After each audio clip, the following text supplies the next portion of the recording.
Satu ketika Rasulullah Shallallahu Alaihi Wasallam menegur Sayyidina Mu'adz bin Jabal. Afatanun anta ya Mu'adz. Sayyidina Mu'adz bin Jabal sholat panjang lama. Kata Rasulullah, ente mau bikin fitnah. Maka keluarlah hadis ini. Idza shalla ahadukum linnasi falyukhaffif. Kalau kita sholat jadi imam bagi orang banyak, ya udah. Dan bukan aib imam itu kuliah kulhu, enggak aib. Mana sih imam kuliah kulhu, apalagi memang di waktu maghrib. Di waktu maghrib itu bahkan para fuqaha yang mensunnahkan, mengatakan sunnahnya di waktu maghrib itu adalah al-qisar al-mufassal. Surah yang dibaca itu adalah surah pendek yang ayatnya pendek-pendek.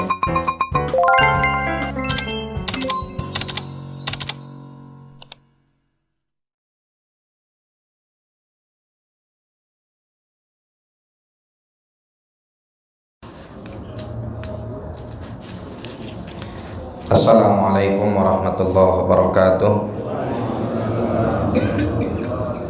Alhamdulillah, wassalatu wassalamu ala sayyidina maulana rasulillah wa ala alihi wa ashabihi wa man tabi'ahu wa nasarahu wa walah, amma ba'da. Fanawaina ta'alluma wa ta'lima wa tadhakkura wa tadhkira wa naf'a wal intifa' wal ifadata wal istifada wal hatha ala tamassuki bi kitabillahi wa sunnati rasulihi sallallahu alaihi wa alihi wa sahbihi wa sallam wa du'a ilal huda wa dalalata alal khair bitigha'a mardatillahi wa qurbihi wa thawabih. Subhanaka la ilma lana illa ma 'allamtana innaka antal alimul hakim wa la haula wa la quwwata illa billahil aliyyil azim. Allahumma inna na'udzubika min ilmin la yanfa', qalbin la yakhsha', wa nafsin la tashba', wa 'ainin la tadma', wa amalin la turfa', wa min du'ain la yustajabu laha birahmatika ya arhamar rahimin. Allahumma inna nas'aluka al-ilma ladunni wal mashraba safiyal hani ya wahhabu ya ghani. Allahumma la sahla illa ma ja'altahu sahla wa anta taj'alul hazana idza syi'ta sahla. Allahumma sahhil lana hifdzal ulum wa hab lana wasi'atil fuhum bi jahi nabiyikal ma'sum. Allahumma arinal haqqa haqqa warzuqna ittiba'ah wa arinal batila batila warzuqna ijtinabah wa la taj'alhuma mushtabihan alaina fanattabi'al hawa. Allahumma ya man waffaqa ahlal khairi lil khairi wa a'anahum alaih waffiqna Allahumma lil khairi wa a'inna alaih. Hadratul Mukarramin yang saya muliakan, segenap pengurus DKM Masjid Al-Barakah, mudah-mudahan senantiasa dalam naungan taufik dan inayah dari Allah Subhanahu wa Ta'ala. Juga yang sama-sama kita muliakan guru kita, hadir bersama kita pagi hari ini, Bapak Kiai Haji Ma'mun Adung mata'anullah bituli hayati. Juga yang saya muliakan bapak-bapak, ibu-ibu, kaum muslimin wal muslimat, yang mudah-mudahan Allah Subhanahu wa Ta'ala senantiasa lindungi kita dan Allah jadikan setiap langkah kaki kita sebagai saksi untuk menggapai keridhaan dan juga rahmat darinya. Jamaah sekalian yang dimuliakan oleh Allah, pada pagi hari ini insyaallah kita akan membahas sebuah hadis yang dalam agama ini kemudian menjadi dasar dari apa yang disebut dalam istilah syariat itu at-takhfif. Dalam syariat ada yang disebut dengan tasydid, ada yang disebut dengan takhfif. Tasydid itu adalah kita mengambil atau mengamalkan satu amalan yang memang secara syariat diperbolehkan untuk kita amalkan, namun di situ ada pembebanan yang lebih. Artinya kita ambil batas maksimal di dalam melaksanakan amalan tersebut. Kemudian takhfif adalah kita ambil ambang batas minimal dari setiap amalan tersebut. Dan ini berbeda dengan rukhsah. Rukhsah berbeda dengan takhfif ya. Kalau rukhsah itu artinya kita mengambil satu amalan yang tadinya dilarang, kemudian karena beberapa kondisi kita diberikan keringanan untuk kemudian diperbolehkan. Ini namanya rukhsah. Jadi kalau takhfif itu perbedaannya dengan rukhsah. Kalau takhfif itu dia memang masih diperbolehkan, hanya saja yang kita ambil adalah ambang batas minimalnya. Sedangkan rukhsah adalah perkara yang tadinya tidak diperkenankan, kemudian karena satu dan lain hal menjadi diperbolehkan. Nah, ini tiga istilah ini silakan dihafalin, mungkin ntar masuk pertanyaan ya buat kuis, karena Masya Allah makin kesini tinggal Maduranya aja yang belum masuk ini ya, barang dagangannya udah masuk semua ini. Insya Allah kayaknya makin kesini ntar ada hadiah tuh jangan ngelihat yang gedenya ya, lihat nilainya. Gede itu belum tentu nilainya lebih tinggi. Bisa jadi besok ada hadiah kotak kecil, nggak taunya dalamnya kunci mobil Ioniq 8 gitu kan. Kuncinya doang. Sama brosurnya ya. Subhanallah, mudah-mudahan ini semakin menunjukkan keberkahan ya, karena barokah itu artinya adalah ziyadatul khair. Makin bertambahnya kebaikan ya. Mudah-mudahan ini menjadi satu dalalah, menjadi satu petunjuk nambahnya kebaikan buat masjid kita. Taib jamaah sekalian yang dimuliakan oleh Allah Subhanahu wa taala, di dalam satu hadis yang diriwayatkan oleh Al-Imam Muhammad bin Ismail Al-Bukhari dan juga diriwayatkan oleh Al-Imam Muslim Ibnul Hajjaj dengan sanad mereka kepada Sayyidina Abi Hurairah Abdurrahman bin Sakhr radhiyallahu taala anhu wa ardhah. Rasulullah sallallahu alaihi wa alihi wasallam bersabda, "Idza shalla ahadukum lin-nasi falyukhaffif fa inna fihi mudha'ifa was-saqima wal kabira wa idza shalla ahadukum li nafsihi falyutawwil ma syaa." Kata baginda Nabi sallallahu alaihi wa alihi wasallam, idza shalla ahadukum lin-nasi, apabila kalian sholat menjadi imam bagi orang lain, falyukhaffif, maka hendaknya sholat tersebut dilakukan dengan ringan. Fa inna fihim, karena sesungguhnya di antara mereka ada ad-dhaif, orang yang lemah, ada as-saqim, orang yang sakit, ada as-shaghir, ada anak-anak. Kemudian kata baginda Nabi sallallahu alaihi wasallam, wa idza shalla ahadukum li nafsihi falyutawwil ma syaa. Tapi kalau sholat sendiri mau dipanjangin sepanjang apapun silahkan. Jamaah sekalian yang dimuliakan oleh Allah, Al-Imam Abdul Wahhab Sya'rani punya kitab namanya Al-Mizan Al-Kubra. Dalam kitab tersebut beliau menjelaskan bahwa seringkali kita dapati perbedaan pendapat di kalangan para ulama. Ada ulama atau ada pendapat yang mana pendapat tersebut adalah pendapat tasydid, yaitu pendapat yang dalam praktek ibadah ini kita lakukan dengan mengambil ambang batas maksimal. Sedangkan ada juga pendapat yang yukhaffif, yang memudahkan. Nah, dengan adanya pendapat-pendapat para ulama yang beragam, kita menjadi bisa memiliki pilihan untuk kemudian kita ambil pendapat tersebut, yang mana tentunya dalam mengambil pendapat apakah kita mengamalkan yang tasydid atau mengamalkan yang takhfif, maka yang pasti kondisi yang ada di sekitar kita itu memang mengharuskan kita atau menuntut kita untuk mengambil pendapat tersebut. Dan ini bukan satu hal yang menjadi cedera di dalam beragama. Justru kemudahan dari baginda Nabi Muhammad sallallahu alaihi wasallam yang dalam hadis lain dibahasakan basyiru wala tunaffiru yassiru wala tu'assiru. Ke umat itu kasih kabar gembira. Jangan ke umat itu ngasihnya perkara yang bikin mereka selalu berada dalam ketakutan. Berikanlah umat itu harapan, berikanlah umat itu senyuman, berikanlah umat itu kenyamanan yang tidak melanggar batas syariat. Karena nyaman aja nggak cukup.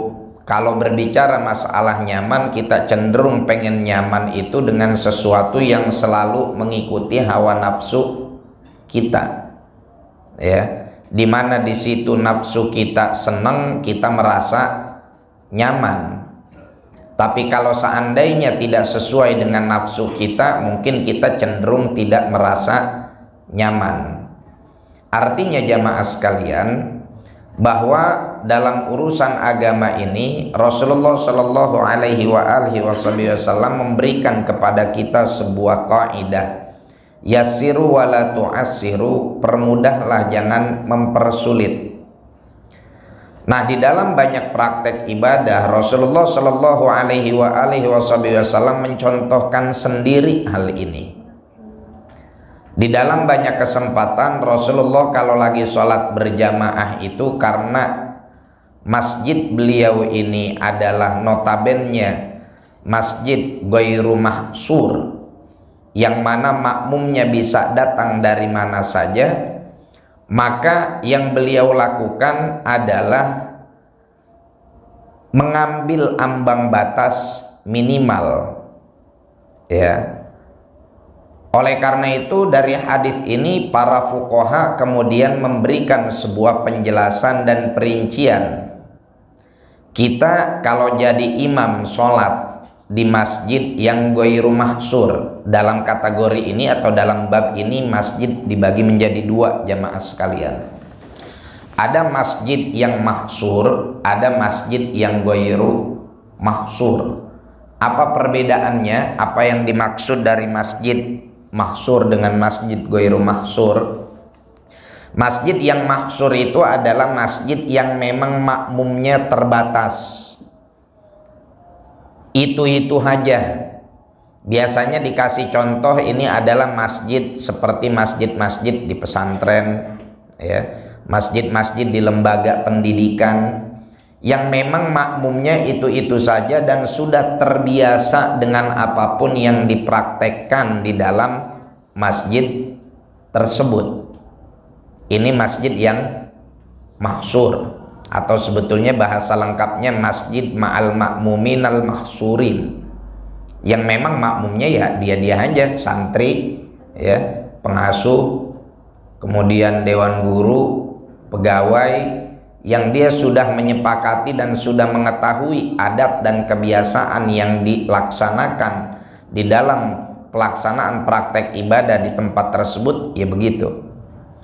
Kemudian yang kedua ada masjid ghairu mahsur, yaitu masjid yang memang menjadi fasilitas masyarakat umum yang makmumnya silih berganti, ya. Seperti masjid kita nih, masjid kita ya walaupun mungkin kita dapati banyak jamaah yang istiqomah, tapi karena memang tempatnya berada di lokasi yang bisa diakses oleh orang lewat, oleh orang banyak, maka ini masuk ke dalam kategori masjid ghairu al-mahsur atau masjid ma'al ma'mumin ghairul mahsurin. Artinya siapa saja bisa datang ke sini. Ada orang mungkin subuh-subuh habis dari pasar Cikokol, dari pasar Tanah Tinggi, ya kan, begitu dia mau pulang ke Cianjur habis nganterin beras, oh sholat subuh dulu dah mampir ke sini, ya enggak. Sebelum dia masuk tol mampir dulu ke sini. Atau dia dari Garut habis naro jahe, habis naro kunyit, habis naro palawija, dia mampir dulu ke sini sebelum balik. Nah, maka Rasulullah Shallallahu Alaihi Wasallam mengajarkan kita kalau kita sholat linnas, jadi imam bagi halayak umum, yang kemudian para fuqaha memberikan tambahan kriteria, memberikan dhobit. Siapa linnas di sini? Maksud dari idza shalla ahadukum linnasi ay fil masjid ma'al ma'mumin ghairil mahsurin. Di masjid yang memang makmumnya itu ghairu mahsur, tidak terbatas, siapapun bisa datang ke situ. Maka apa yang harus kita lakukan? Falyukhaffif. Jangan lama-lama. Jangan lama-lama. Artinya jangan lama-lama bagaimana? Ambil syarat rukun dan sunnah-sunnah tanpa kemudian kita harus ngambil surah yang panjang. Ya. Ngimamin maghrib di Masjid Al-Barokah. Terus tiba-tiba begitu selesai waladdallin amin bismillahirrahmanirrahim Toha ma anzalna alaikal qur'ana litashqa. Waduh, terus satu surat, baru rakaat pertama itu langsung satu surah Toha. Awalnya mah pendek ya, Toha doang, nggak taunya sampai habis. Nah, maka ini kata Rasulullah Shallallahu Alaihi Wasallam, jangan melakukan hal yang kayak begini kecuali memang kita di masjid yang makmumnya mahsur, yang terbatas, di pesantren ya, di lembaga pendidikan yang memang sudah tahu di situ terbiasa sholat dalam durasi yang cukup lama. Alasan Rasulullah sederhana, mura'atu qulubi wa masalihil ma'mumin, memperhatikan kondisi dan keadaan ya orang-orang yang ikut sholat, karena bisa jadi di dalamnya itu ada ad-dhaif, orang lemah, dia pengen datang ke masjid, begitu nyampe di masjid langsung kena mental ya, gara-gara begitu sholat di situ maghribnya aja bacanya surah Toha atau maghribnya bacanya surah Maryam ya, akhirnya nggak datang lagi. Awis saqim, atau di dalamnya ada orang yang kurang sehat, tapi dia masih punya himmah, masih punya semangat untuk berangkat sholat ke masjid ya. Aus shaghir, atau ada orang yang masih kecil, dia berangkat datang ke situ, diajak sama orang tuanya udah sempoyongan. Maka dari itu satu ketika Rasulullah Shallallahu Alaihi Wasallam menegur Sayyidina Mu'adz bin Jabal, afattanun anta ya Mu'adz. Sayyidina Mu'adz bin Jabal sholat panjang lama, kata Rasulullah, ente mau bikin fitnah. Maka keluarlah hadis ini, idza shalla ahadukum linnasi falyukhaffif. Kalau kita sholat jadi imam bagi orang banyak ya udah, dan bukan aib imam itu kuliah kulhu, enggak aib. Mana sih imam kuliah kulhu, apalagi memang di waktu maghrib. Di waktu maghrib itu bahkan para fuqaha yang mensunnahkan, mengatakan sunnahnya di waktu maghrib itu adalah al-qisar al-mufassal. Surah yang dibaca itu adalah surah pendek yang ayatnya pendek-pendek. Karena sebetulnya kita dianjurkan sholat berjamaah itu bagi imam baca itu satu surah full ya, dianjurkan satu surah full. Mana lebih afdol, baca satu surah full atau baca cuma 2 ayat tapi dari surah yang panjang? Maka lebih afdol baca satu surah full. Taib. Kecuali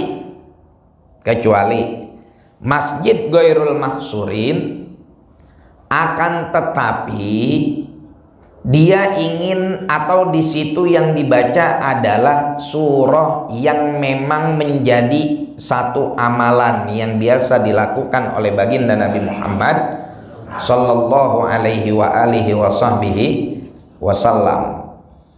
Maka kalau dibaca nggak jadi masalah, ya. Seperti misalkan subuh Jumat, Nabi Shallallahu Alaihi Wasallam mendawamkan subuh Jumat itu rokaat pertama alif lam mim sajdah. Kalau kita kemudian baca alif lam mim sajdah di rokaat pertama full dari awal sampai akhir, terus ada makmum yang gerutu, lama banget sholat rokaat pertama segini. Berarti dia nggak tahu kalau Rasulullah Shallallahu Alaihi Wasallam ngamalin itu, ya. Terus kebiasaan umumnya kita saat ini justru di waktu-waktu yang memang di situ ada petunjuk khusus dari baginda Nabi Muhammad Shallallahu Alaihi Wasallam, seringnya malah kita tinggalin, ya. Padahal ada hadis-hadis Nabi yang memang secara khusus menjelaskan kepada kita bahwa Rasulullah menjadikan itu wiridnya, menjadikan itu dawamnya. Seperti alif lam mim tanzil tadi atau alif lam mim sajdah tadi, ya. Ini udah jarang ada yang ngamalin. Jarang sekali ada yang mengamalkan alif lam mim sajdah, ya. Atau di dalam sholat Jumat. Di dalam sholat Jumat misalkan kita baca rokaat pertama surah Al-A'la, rokaat kedua surah Al-Ghasyiyah, walaupun makmum ngeruat, nggak masalah, biarin dia ngegerutu, karena ini kita sedang menjalankan yang memang secara spesifik ada tuntunan dari Nabi Shallallahu Alaihi Wasallam. Wa idza shalla ahadukum linafsihi falyutawwil ma syaa. Tapi kalau ente sholat sendiri terserah mau sepanjang-panjangnya silahkan. Cuman kadang-kadang kita kebalik, ya. Kita nih kalau lagi giliran jadi imam, Masya Allah, pengen penampilannya mendapatkan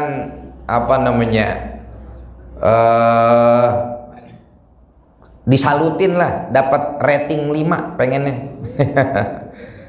Tapi cara keinginan untuk dapat rating 5-nya begitu, nggak fair, ya. Kalau giliran kita sholat sendiri kuliah kulhu, kalau giliran sama orang lain baru datu yang panjang-panjang biar dianggap oh fulan hafid, fulan banyak hafalannya, fulan merdu suaranya, ya. Ini terbalik kita ini kadang-kadang, ya. Kalau giliran sholat sendiri capung cebok aja kalah sama dia, ya. Capung cebok belum selesai dia udah selesai. Tapi kalau giliran sholat jadi imam bagi makmum, Masya Allah, yang kalau bisa dia baca surah yang orang gak bisa nebak. Kita tahu nih di komplek mana jarang ada hafid Quran nih, ya. Kita tonjolin hafalan kita, Masya Allah, baca deh tuh langsung pertengahan surah yang suratul Hadid, suratul Hujurat, ya. Kalau masih dari At-Takatsur ke bawah masih banyak yang nebak, masih banyak yang bisa ngikutin, wahakadha. Nah, inilah salah satu contoh dari baginda Nabi Shallallahu Alaihi Wasallam di dalam bagaimana mengaplikasikan yassiru wala tu'assiru, basyiru wala tunaffiru.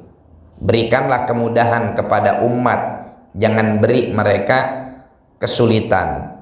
Berikanlah kabar gembira, jangan bikin mereka justru berpaling, bikin mereka takut. Taib jamaah sekalian, Di dalam banyak ibadah pun demikian, ya.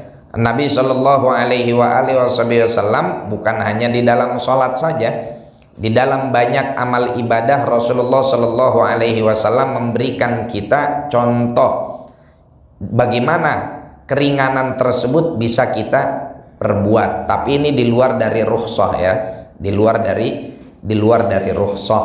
Rukhsah nanti babnya beda sendiri, karena kalau dia mah perkara yang tadinya nggak boleh jadi boleh. Taib. Dalam hadis yang lain, Sayyidatina Aisyah radhiyallahu taala anha wa ardhaha menjelaskan bagaimana Rasulullah sallallahu alaihi wasallam juga di dalam banyak keadaan melakukan hal itu. Bahkan sampai ada yang ditinggalkan oleh baginda Nabi karena khawatir dianggap menjadi wajib. Kata Sayyidatina Aisyah radhiyallahu taala anha wa ardhaha, "In kana Rasulullah sallallahu alaihi wasallam la yada'ul amala wa huwa yuhibbu an ya'mala bihi khasyata an ya'mala bihin nasu fayufradu alaihim." Tidaklah Rasulullah sallallahu alaihi wasallam meninggalkan satu amalan, padahal Nabi senang untuk ngamalin itu, tapi khawatir kemudian ditiru oleh banyak umat, ditiru oleh yang lain, sehingga kemudian dianggap menjadi satu kewajiban, ya. Kemudian dianggap menjadi satu kewajiban yang pada akhirnya justru memberatkan umat. Nah, jamaah sekalian, berbicara tentang masalah tasydid, tentang masalah takhfif, ini nanti kembali kepada personal kita, ya. Maka Imam Abdul Wahhab Asy-Sya'rani di dalam kitab Al-Mizan Al-Kubra, beliau sebelum menjelaskan tentang khilaf di antara para ulama, mana pendapat yang musyaddid, mana pendapat yang mukhaffif, mana pendapat yang memberatkan, mana pendapat yang meringankan, beliau terlebih dahulu mesen ke kita begini, ya. Kalau kita ingin menerapkan satu pendapat kepada orang lain, maka berikanlah mereka martabatut takhfif, kasih kepada mereka keringanan. Tapi kalau kita ingin mengamalkan untuk diri kita, maka usahakanlah ambil pendapat tasydid yang memberatkan. Jangan dibalik. Kalau buat orang dikasih yang susah-susah, iya dong.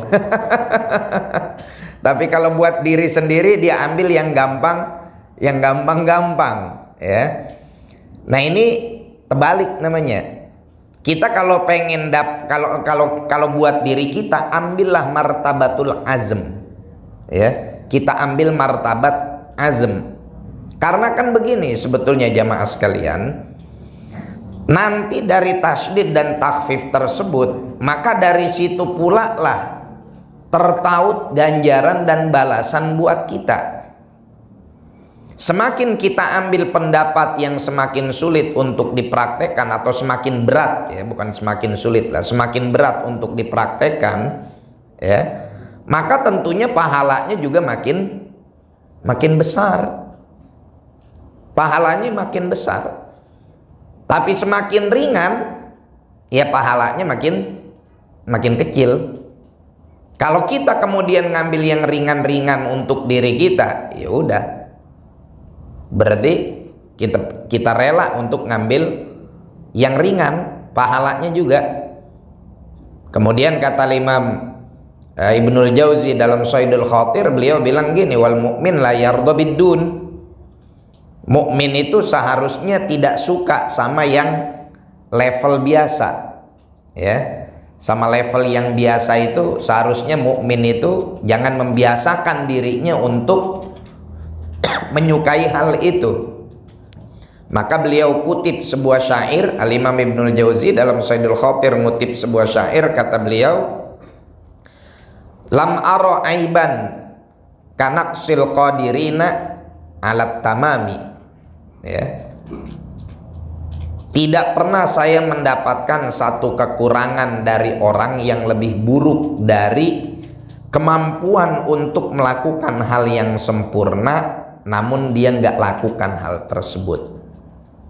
Maka dari itu beliau bilang al-mu'min la yardo bidun. Wahakadha jamaah sekalian dimuliakan oleh Allah, fa'ala kulli hal, ya, apapun kondisinya nanti kemudian pendapat yang kita ambil tersebut atau praktek yang kita amalkan tersebut juga kembali kepada dzuruf, kembali kepada keadaan, ya, kembali pada apa yang kita sebut dengan situasional, ya, dan kondisional. Kalau memang pun pada akhirnya untuk pribadi kita ngambil pendapat yang meringankan untuk diri kita, silakan, nggak jadi masalah. Namun jangan sampai kemudian ada pendapat-pendapat ulama yang memberatkan, kemudian kita jadikan ini sebagai standar untuk menilai orang lain. Nah ini yang nggak boleh, ya. Kita kemudian mau, udah saya mau ngambil yang takhfif, ya silahkan, nggak jadi masalah. Oh saya mau pakai yang tasydid buat diri saya, takhfif buat orang lain, bagus. Tapi kemudian selalu menjadikan pendapat yang berada di martabatut tasydid, di level tasydid atau di level azimah, untuk kemudian memvonis orang lain.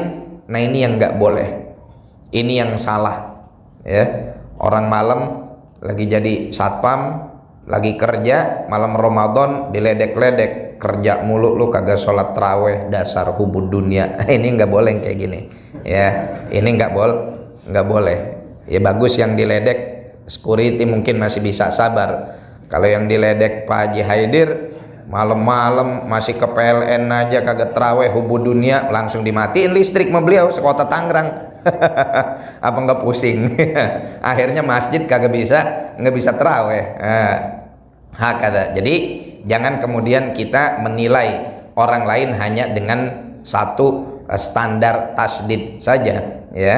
Karena contohnya dalam taraweh pun Nabi Shallallahu Alaihi Wasallam kemudian meninggalkan sholat di masjid untuk kemudian beliau lakukan sholat tersebut di rumah, khawatir nanti umat nganggap jadi kewajiban.